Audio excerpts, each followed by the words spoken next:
प्रकृति की कई घटनाएं इंसान को हमेशा आश्चर्य में डालती हैं। नेचर के इन विचित्र रूपों के पीछे जाएं तो विज्ञान इनके रहस्यों से पर्दा उठाता है, लेकिन आमतौर पर इन्हें तुरंत समझना थोड़ा कठिन होता है। लेकिन जब भी कोई ऐसी घटना घटती है जिसे हम बयान नहीं कर सकते, अक्सर हम उसे एक चमत्कार का नाम दे देते हैं। या थोड़ी देर में उन्हें कुछ ऐसा दिखा कि उन्हें अपनी आंख पर यकीन नहीं हुआ। उन्हें एक लचीली पाइप जैसी विशालकाय आकृति दिखी। दरअसल इस विशालकाय जीव का नाम पायरोसोम है, जो सबसे असामान्य समुद्री जीवों में से एक है। ये इतने दुर्लभ हैं कि उन्हें देखने वाले इसकी तुलना इस बात से करने लगते हैं जैसे मानो उन्होंने यूनिकॉर्न को देख लिया हो। इसीलिए इसे यूनिकॉर्न ऑफ द सी भी कहते हैं। इनकी लंबाई 90 फुट तक जा सकती है। ट्रांसलूसेंट और अंदर से खोखले होते हैं। इनकी बेलनाकार बॉडी हजारों की संख्या में छोटे छोटे जीवों से मिलकर बनी होती है, जो कि असल में खुद की ही नस्ल की डुप्लीकेट कॉपी होती है, जिन्हें ज़ूइड कहते हैं। इस तरह के ज़ूइड खुद की कॉपी करना शुरू कर देते हैं और एक विशाल कॉलोनी बना लेते हैं, लगभग एक एडल्ट व्हेल के साइज का। ये खोखली ट्यूब में एक सिरे से पानी अंदर लेते हैं और उसमें मौजूद प्लैंकटन खाते हैं और नीचे से वो फिल्टर्ड पानी बाहर निकलता रहता है। Circles on the ocean bed. जमीन पर मौजूद क्रॉप सर्कल के रहस्य से तो आप परिचित होंगे ही, जिसने साइंटिस्ट के दशकों तक तोते उड़ाए रखे। ये रहस्य कम नहीं था कि साइंटिस्ट को मालूम पड़ा कि इनमें भी जटिल कुछ रेत से बने सर्कल समुद्र तल पर भी मौजूद है। 2 मीटर डायमीटर वाले इन जटिल और शानदार निर्माण को पहली बार 1995 में दक्षिणी जापान के तट के करीब देखा गया था। स्थानीय गोताखोरों ने इन आकृतियों को मिस्ट्री सर्कल्स का नाम दिया। इनकी उत्पत्ति साइंटिस्ट के लिए एक बड़ी पहेली थी और 16 साल तक इसको सुलझाने का प्रयास चलता रहा। ये रहस्य 2011 तक बना रहा, जब तक कि वो असल अपराधी यानी कि कलाकार पकड़ा नहीं गया। जी हाँ, इन शानदार मिस्ट्री सर्कल्स को बनाने वाला 5 इंच लंबा एक मेल पफर फिश अचानक इनका निर्माण करते हुए कैमरे में कैद हो गया। जब उसे ऐसा करते हुए देखा गया तो साइंटिस्ट को समझ में नहीं आया कि क्या प्रतिक्रिया दे। हाल ही में वैज्ञानिकों ने इस प्रक्रिया का अध्ययन किया कि कैसे मेल पफरफिश मछली अपने प्रजाति की मछलियों को लुभाने के लिए इन विस्तृत डिजाइनों का निर्माण करते हैं। ये समुद्र तल में चारों ओर तैरते हैं, अपने निचले पंखों को फड़फड़ाते हैं, जो कि रेत को स्थानांतरित कर देती है, और फिर ये मिस्ट्री सर्कल्स बनकर तैयार हो जाता है। इन सर्कल्स को बनाने में इन्हें 7 से 9 दिन का समय लगता है। व्हर्लपूल। आपने कई बार फिल्मों और कहानियों में लोगों या नावों को भंवर में खिंचते या डूबते देखा होगा, लेकिन क्या ये कहानियां सच है? यदि ऐसा है तो वो क्या है?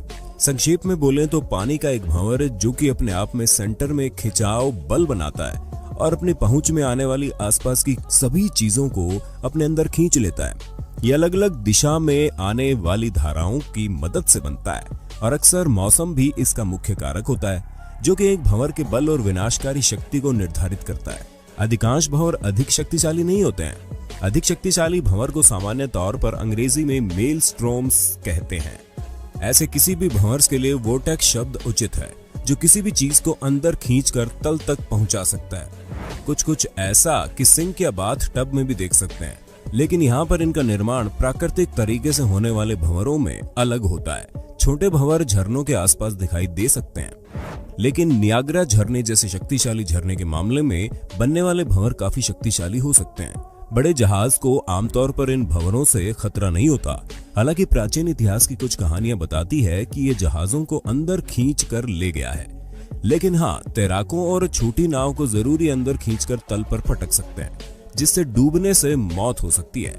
Edgar Allan Poe, Jules Verne और लियू द्वारा समुद्र के ऊपर से तल तक लंबे विनाशकारी व्हर्लपूल धाराओं का काल्पनिक चित्रण अपनी किताबों और कविताओं में किया गया है। Striped icebergs.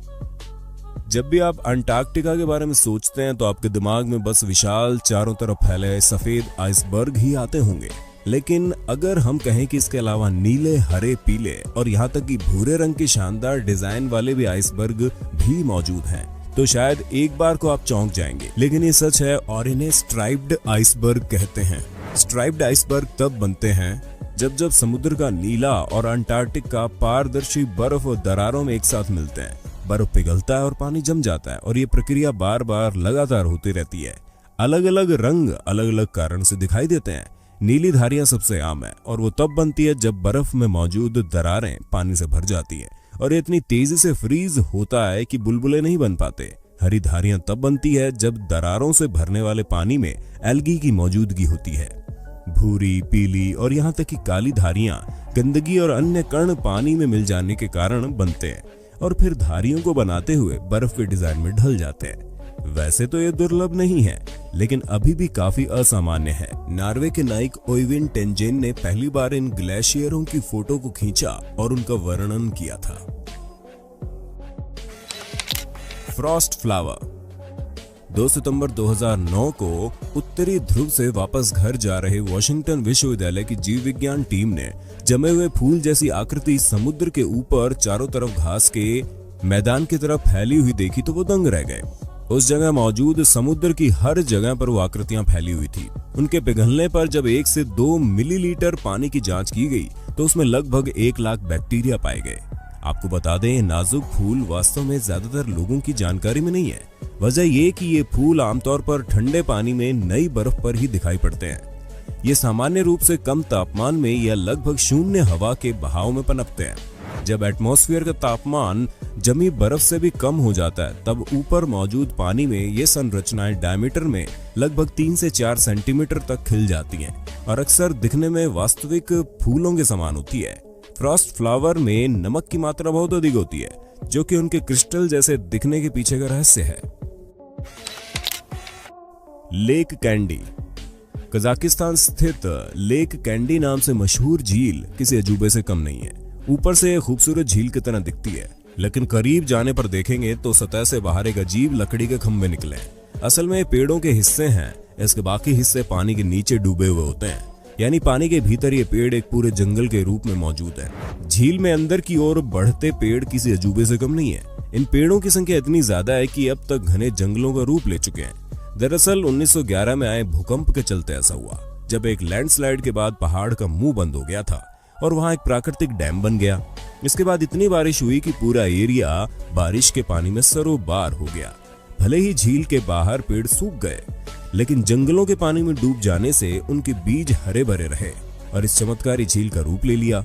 हैरानी की बात है कि पेड़ों ने अपने को इस अनुसार ढाल लिया कि अब इनकी नई शाखाएं पानी के अंदर ही कई फीट लंबी हो जाती है।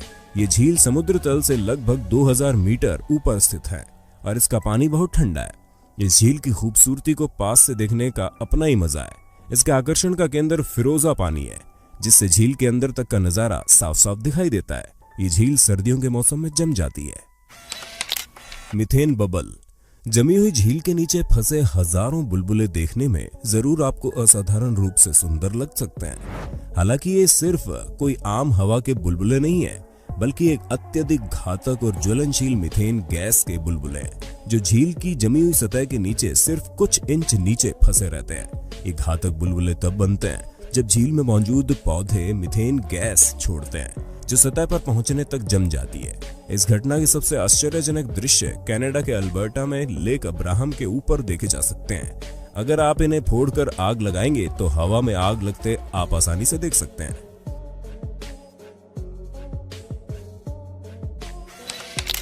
नेट्रॉन झील।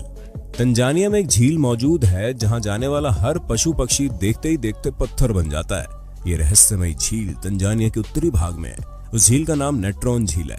यह हिंदी काउंटडाउन की आज तक की लिस्ट में शामिल सबसे अजीब प्राकृतिक चीजों में से एक है। नेट्रॉन झील को इरी लेक नेट्रॉन के नाम से भी जाना जाता है, जो कि एक नमक और सोडा झील, बोले तो नमक और खनिजों के मिश्रण का झील है। ये यूनाइटेड रिपब्लिक ऑफ तंजानिया में है, जो कि अपने कुछ खास कारण से जानी जाती है। साथ ही अपनी डरावनी चीजों के लिए भी जानी जाती है। जब एक फोटोग्राफर निक ब्राइंट उत्तरी तंजानिया की नेट्रॉन झील की तटरेखा पर पहुंचे तो वहां के दृश्य को देखकर चौंक गए, क्योंकि झील के किनारे जगह जगह पशु पक्षियों के स्टैच्यू नजर आ रहे थे। वे स्टैच्यू असली मृत पक्षियों और जानवरों के थे। कोई भी निश्चित रूप से नहीं जानता है कि ये कैसे मरे, लेकिन लगता है कि लेक की अत्यधिक रिफ्लेक्टिव नेचर ने उन्हें भ्रमित कर दिया, जिसकी वजह से ये सब पानी में गिर गए। पानी में सोडा और नमक की मात्रा ज्यादा इन पक्षियों के मृत शरीर को सुरक्षित रखती है। पानी में अल्कलाइन का स्तर pH 9 से pH 10.5 है, यानी अमोनिया जितना अल्कलाइन, कभी कभी इसका pH 12 से अधिक हो जाता है, जिसकी वजह से वे मूर्तियों की तरह दिखते हैं, या कहें जॉम्बी या मम्मी जैसे दिखने लगते हैं। लेकिन कुछ पक्षी और इनवर्टिब्रेट, बोले तो रेंगने वाले कीड़े मकोड़े, झील को अपना घर बनाए हुए हैं। और कुछ मछलियां झील के किनारों, जहां आसपास कम नमकीन पानी होता है, वहां जीवित और फलने फूलने में कामयाब रही हैं। क्या ये अविश्वसनीय नहीं है कि इस दुनिया में कितना कुछ स्वाभाविक और अस्वाभाविक रूप से मौजूद है? लेकिन अभी तक कई ऐसी चीजें हैं जिन पर आप आसानी से विश्वास नहीं करेंगे। लेकिन हम आपको इन अजीब प्राकृतिक घटनाओं और प्राकृतिक चीजों के बारे में एजुकेट और सही जानकारी जरूर देंगे, ताकि आप दूसरों को भी इस नेचुरल फिनोमेना के बारे में बताने में सक्षम हो। अगर ये वीडियो आपको सही शिक्षा और आपका मार्गदर्शन करने में सफल रही हो तो नीचे कमेंट करें पार्ट 3। चैनल को जरूर सब्सक्राइब करें। घर रहें, सचेत रहें, सेफ रहें।